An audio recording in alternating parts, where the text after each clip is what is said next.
This is Earl Nightingale with the first issue of Direct Line. The purpose of this new program is to explore ideas, the best ideas from the past and present as they pertain to you and me and the mystery of our lives. Ideas about people, why they do the things they do, and why they don't do some of the things they could do. Why they live the way they do, believe the way they do, work and play the way they do. Our most distinguished and eloquent researchers in the field of psychology and psychiatry tell us that our affluent society has not brought us happiness and joy. On the contrary, people in the highly developed, wealthy nations of the world seem to be suffering from a malaise made up of boredom, apathy, and general depression. And we know that people are at their best, that is, they seem to be happiest and most energetic, when they're striving toward the fulfillment of what seems to them to be good and worthy ideas. Isn't that true? People move mountains and dance and sing far into the night when they're swept up by a great idea. There's something about the human creature that makes him godlike when he's moved by a great idea, and apathetic, bored, and depressed when he's not. Wherever you find boredom, you'll find the absence of a good idea, in a child or an adult. People are depressed and bored when they know deep down in the very fibers of their being that the life they're living is not what it could be, not what it ought to be. We suffer from an all-pervading feeling of guilt when we're living below our true capacities in our work and in our play. And it's beginning to dawn upon the people everywhere that we've been chasing a mistaken concept of what success is all about. We've confused means with ends. We'll find success, each of us in his own way, when we find ourselves, and when we do, all things that we want and need will be added to our lives. The journey of self-discovery, the journey into meaning, is the most exciting on earth and the most rewarding. When we're gripped by a good idea, a succession of good ideas really, because one leads to another, we're at our best, our happiest.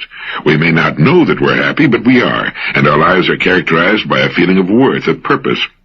Ideas bring the fresh, clean air of renewal into our lives, into our home lives, into our business lives. The real fun of life is in continually bridging the gap which lies between where we are and where we want to be, and from what we are to what we wish to become. There are three main departments of living with which we should concern ourselves and in which we should succeed. They are, number one, our family lives. Number two, the way we spend our days, on the job and off.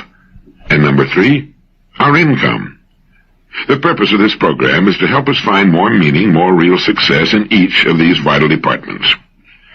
First, just a word about listening. You know, when we listen, and especially to information that involves us personally, our minds only pay attention to what we're hearing until something we hear triggers an idea in our minds. Now, at that instant, our minds tune out and concentrate on the new thought. It's like lifting the tone arm on a record player. We no longer hear anything, but the record keeps turning. Now, when you hear something in direct line that sparks an idea, you tune me out for whatever time you devote to the idea. You'll do this repeatedly. The next time you listen, you will tune out at different times. Because of the way we listen, and because our attention will dart from what we're hearing to what we're thinking about, it's necessary to hear a spoken message several times just to hear it for the first time. And even weeks, months, or years later, it will spark new ideas. So if it's convenient, stop the player whenever you want to think about something you hear. Perhaps you want to make a note of what you've heard, or think about it for some time. Then, when you're ready to resume, start the player again, and so on. If you're driving your car, or if the whole family's listening, that might not be practicable. But even with stops and starts, repeated listening is necessary to make what you hear a part of your way of thinking and doing things. Unfortunately, we don't learn much from something we read only once.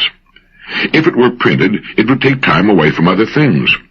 In audio form, it can be listened to while we're doing other things, such as commuting to and from work, while traveling on business calls, while dressing, having breakfast, while relaxing after a long day, and so on. Moreover, in this form, it can be heard by all members of the family. If it were only in printed form, it's unlikely that it would be read by more than one, two at most.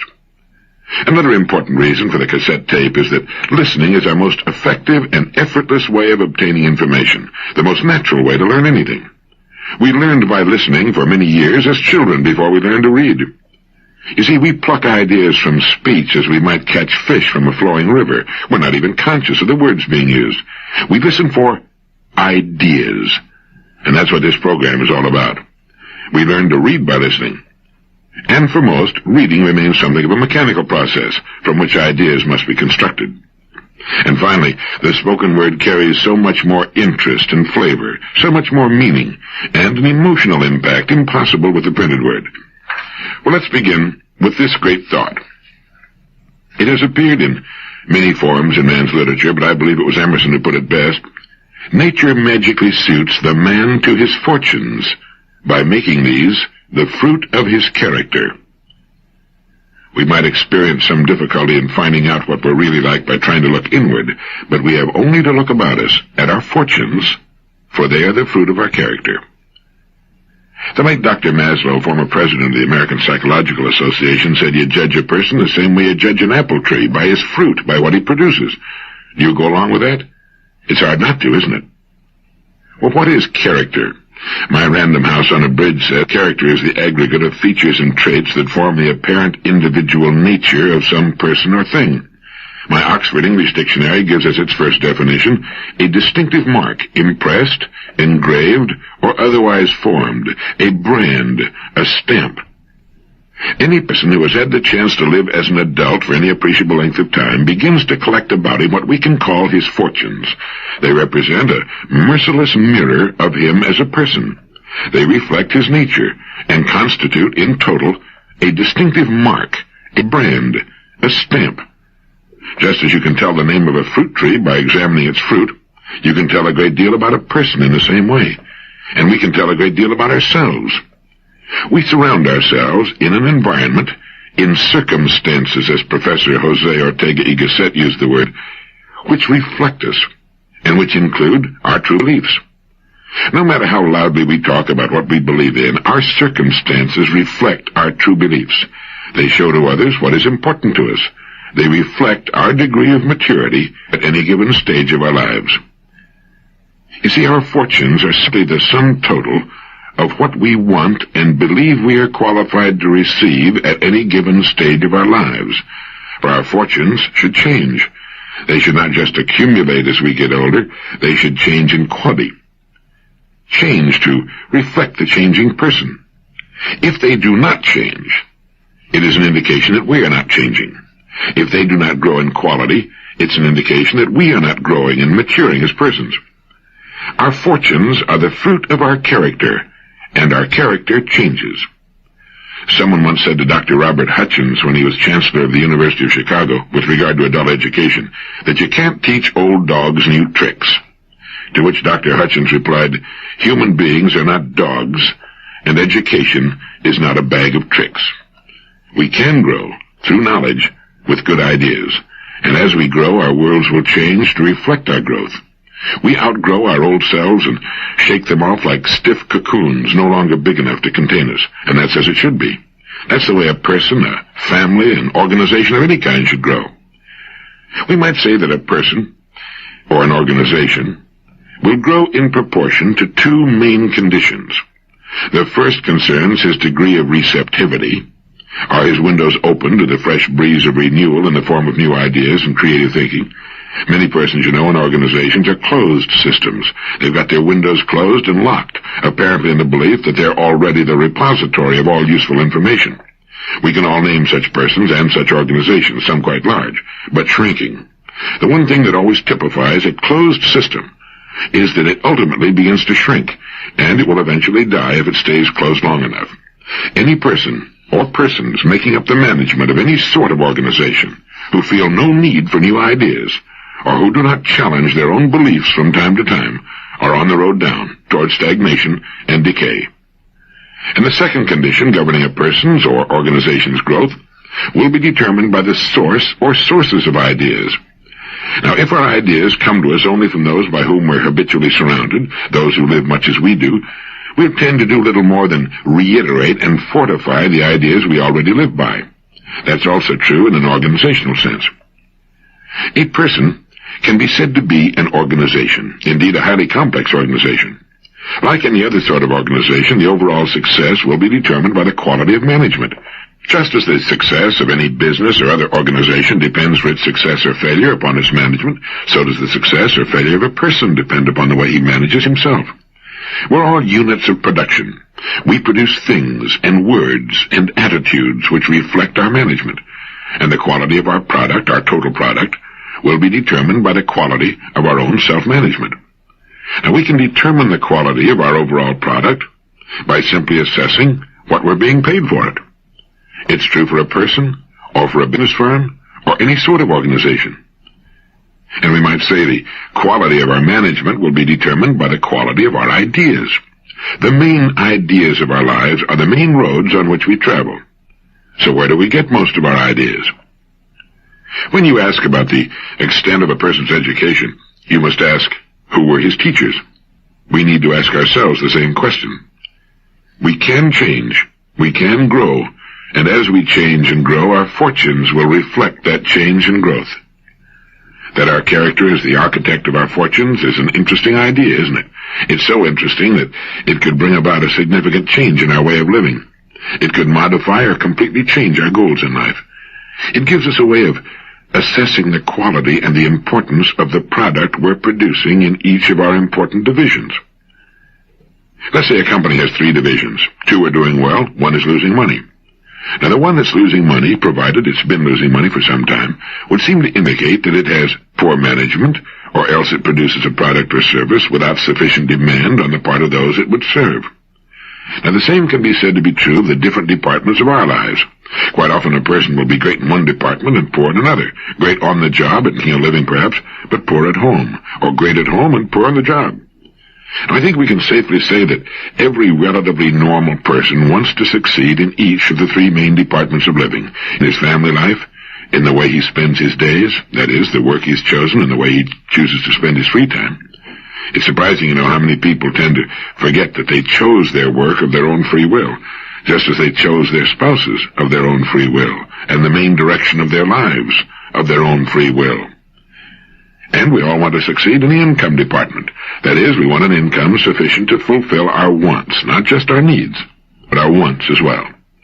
Now, we control our rewards in each of these departments.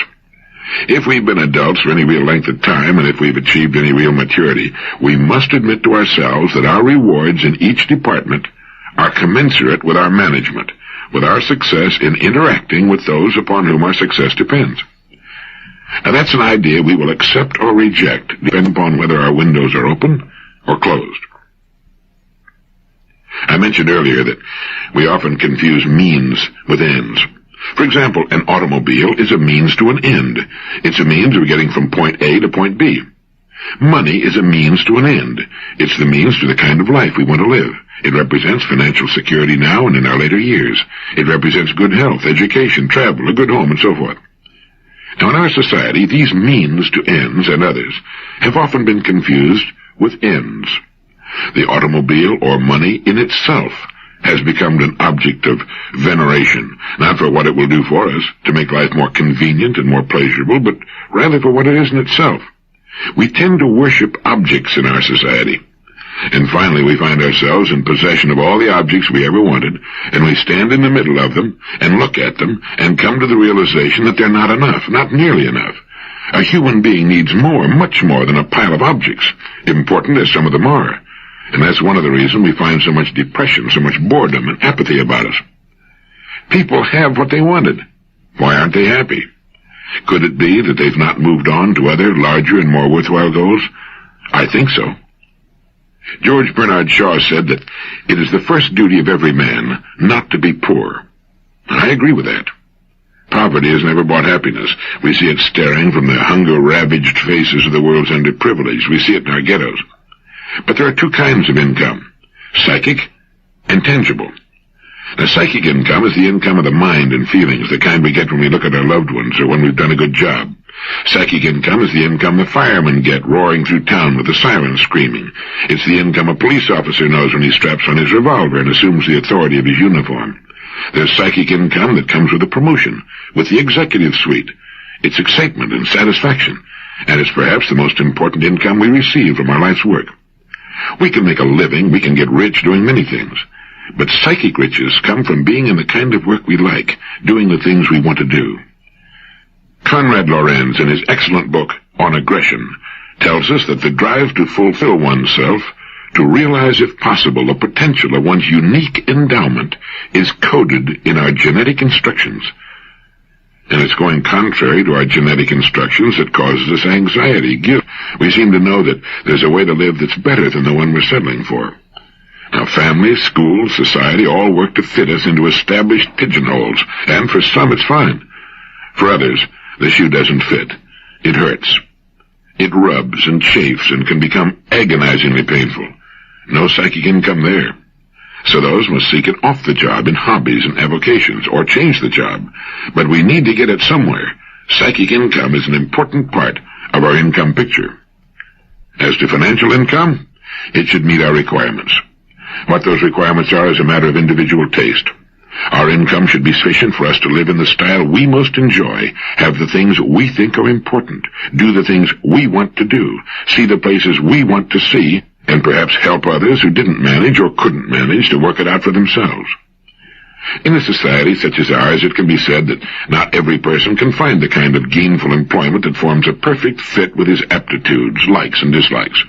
Many factors work to hold a person in a particular place and at a particular job other than the amiability of the job itself. But I do believe that almost every thinking, growing, maturing person can find the work he enjoys. And for the rest, the deep sources of satisfaction and interest can come from experiences not connected with their work. For some, their work is the very mainstay of their lives. For others, it's simply the means to an end. Many people are quite content to not work at all. Most retired people enjoy their retirement and wouldn't change things for the world. But for some, active, mind-engaging work is as necessary as food and drink. For many women, running a home, raising their children, caring for their husbands, and 1,001 things necessary to that life are more than enough for all the satisfaction they need. They're quite content with their lives, as they should be. For other women, such a life is unthinkable, the way to madness. They need other interests, other lives. To expect that 50% of the human race should be content with keeping house and raising a family is ridiculous. It's as ridiculous as it would be to expect all men to be lawyers or bricklayers. A woman can want the love and companionship of a man and perhaps a family, without at the same time having an aptitude or even an interest in keeping house. She might prefer to be a brain surgeon, a teacher, a business executive, or any one of the 200,000 possible occupations in our society. We've been taught to live within our means, and it's good advice for a company, a country, or a person. But what are our means? Have we explored our means? Do we know what our real means are? People say a person shouldn't reach beyond his capacity. It'll only end in frustration and disappointment. What is a person's capacity? How's he to find out what it is unless he reaches? The man and wife in the so-called average home on an average street in an average town haven't the faintest notion, as a rule, that they can sit down at the kitchen table, make a list of everything they want, number the items on the list in the order of their importance to them, and then get everything on that list in 5 years, certainly in 10. An American labor leader once commented that the American people can have anything they want. The trouble is that they don't know what they want, and this most certainly applies to income. A British survey team discovered that the average American family believes that happiness can be guaranteed with a 20% increase in income. It's obvious that most people haven't the foggiest notion as to what constitutes happiness. How does a person increase his income to the point where it more comfortably meets his needs, his present needs, and his savings and investment needs for the future? A good first step is to realize that everything we want, other people have, and will give us if we earn it. $1 from just 10% of the families in the United States would come to $7 million. Our income is in the hands of others. If our income is not what we want it to be, we must examine our product and our management. We have failed to qualify for it, or have lacked the courage and ideas to go after it. Thoreau said, "We have only to move confidently in the direction of our dreams to meet with a success unexpected in common hours." Interesting idea, isn't it? There's an exciting, renewing idea. We have only to move confidently in the direction of our dreams to meet with a success unexpected in common hours. The direction of our dreams is often nothing more than our genetic instructions, than our subconscious, our natural propensities, whatever we want to call it, trying to point us in the right direction. The minute we begin to move in the direction that's right for us, things start going our way. We begin to get lucky, as they say. So we need to ask ourselves, am I moving in the direction of my dreams? Or am I playing lockstep with millions of other people because of some stereotyped idea I picked up from people who don't know any more than I do, maybe less? People who perhaps have not proved in their own lives that they're experts when it comes to living successfully. Eric Hoffer put it pretty well when he said, we're taught not to waste time and raised to waste our lives. Something to think about. So a person, standing back and assessing the three main departments of his life, and understanding that his fortunes are the fruit of his character, gets a pretty good look at himself as manager of himself and whatever else he manages. I think, too, that it's a good idea to reassess our priorities from time to time. What is really important and what isn't? The mature person has this question pretty well straight in his mind. His goals, his needs are his own. They do not necessarily mirror those of the majority of other people. I think we'd be safe to say that with the mature person, his goals and what he considers to be important in his life will not be those held by the majority. The fact that he has goals sets him apart. Recent research into the modern plague of cardiovascular disease, with millions dying of heart disease years before they should, has turned up convincing evidence that we're bringing heart disease upon ourselves because of our lifestyle, our penchant for speed simply for speed's sake, by our impatience at delay, by our headlong rush toward what? Where? Where are we going? What's the hurry? The maturing person agrees with the great Swiss psychologist and psychiatrist Carl Jung, who said, the supreme goal of man is to fulfill himself as a creative, unique individual according to his own innate potentialities and within the limits of reality. And we can do that without a headlong, frenetic charge. You know, when we study golf under a good instructor, we're amazed to learn that an easy, slow, rhythmical swing gets the best results in direction and distance. As my good friend Julius Boros says, swing easy, but hit hard. It's the same in tennis, any sport. It's balance, it's rhythm. My good friend Herb True dropped in the office the other day and said, you know, we Catholics are on the birth control bandwagon too. It's just that we're in the rhythm section. It's good to remember, where our businesses are concerned, where our lives are concerned, it's quality and balance. It's living in balance that counts, that gets the best results, always. We'll live longer and in better health, do better, and enjoy it more. Unless we're doing piecework, it isn't the time we put in, it's the ideas we get and put to work. Everything we see about us that's man-made was once an idea in the mind of one person. Our ideas can be just as good. It takes maturity to realize that, as a rule, happiness and contentment do not come when we reach our goals. We're amazed to find that we were happier, more contented when we were striving toward them. I remember reading a comment by a New York University professor that went something to the effect that while dissatisfaction may be uncomfortable, the real disasters in life occur when we get what we want. He was referring to some of the larger goals of society, but the same thing often applies to us as persons. When we stop striving toward something new, something we find worthwhile and interesting, we begin to die. It's believed that's why teachers, scientists, writers, philosophers, farmers, and others who constantly have something new to look forward to tend to live such long, healthy lives.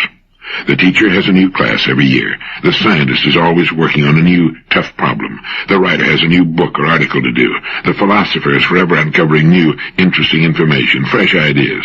And the farmer has the renewal of new crops and animals about him, a new season to work toward. Many others fit into the same category. Those who do not tend to live shorter lives. With no new place to go, they simply stop sooner. A generalization, of course, but it tends to work out. Incidentally, heart attacks, contrary to popular opinion, are not common among leaders in business and industry, in government and education. The leaders usually enjoy excellent health and have learned to live in balance. It's the people in the levels below the top who permit themselves to be skimmed off years before their time.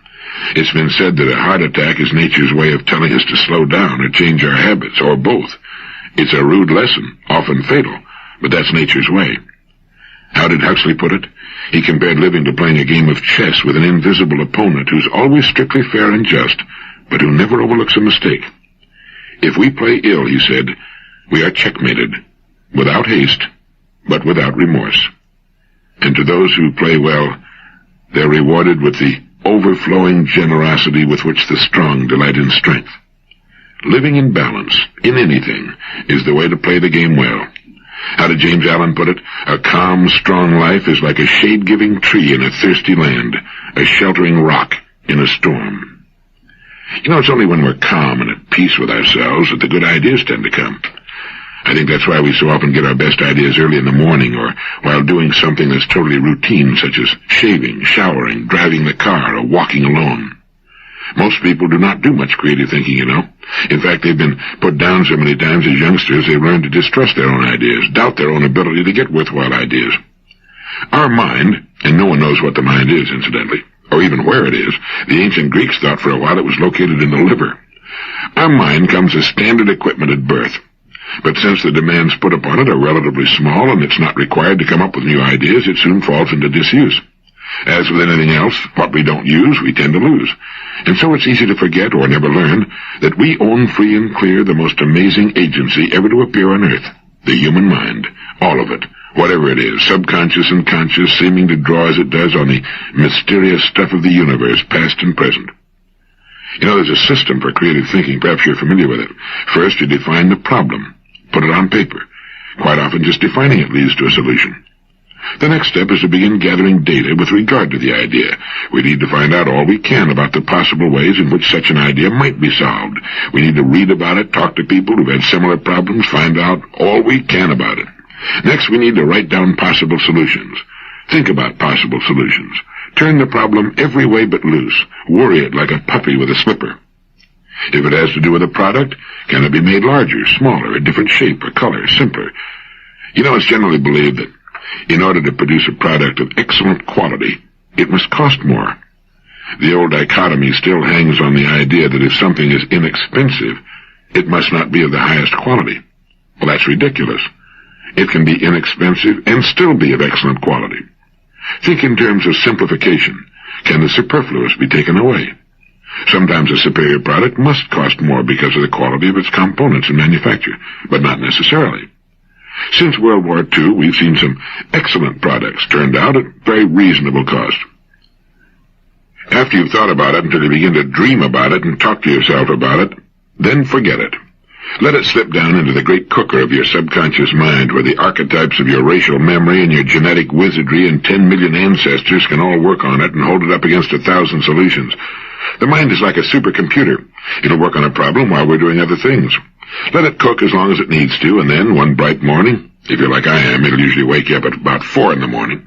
The answer will pop into your mind as clear and simple and perfect as anything you ever saw in your life. You then yell Eureka, leap out of bed, and write the answer down on a piece of paper as fast as you can. If you don't, the idea can slip away as quietly and mysteriously as it came, and you can spend the next 20 years trying to recall it. The next step is to put the solution to work and stay with it to completion. Don't try to play it too safe. Nobody ever got to second base trying to keep one foot on first. Either you have confidence in your ideas or you don't. Getting good ideas is only about 10% of the job. The 90% is the follow-through. The person who will follow a good idea through to completion is one of the most valuable people in our society. Every problem is an opportunity. Our opportunities are an exact ratio to our problems. We have great national problems. Therefore, we have correspondingly great national opportunities. The bigger the problem, the better the opportunity. Problem, pollution. Great industries employing many hundreds of thousands, perhaps millions of people will be built upon the problems of air, land, noise, and water pollution. Problem, population. Population means people, and whether you're serving their growing needs or helping them to hold their numbers in check, you've got opportunities. Millions are already being earned in these problem areas. There seem to be two main classifications of people in the world, the big group, which is made up of those who are part of the problem, and the small group made up of those who are part of the answer. Which group we choose to be in is up to us. A professor at MIT has said, the changes taking place in the world today are not merely changes from one form of society, one form of technology to another. They're so wide-sweeping that they're taking us from one major epoch of human history into another.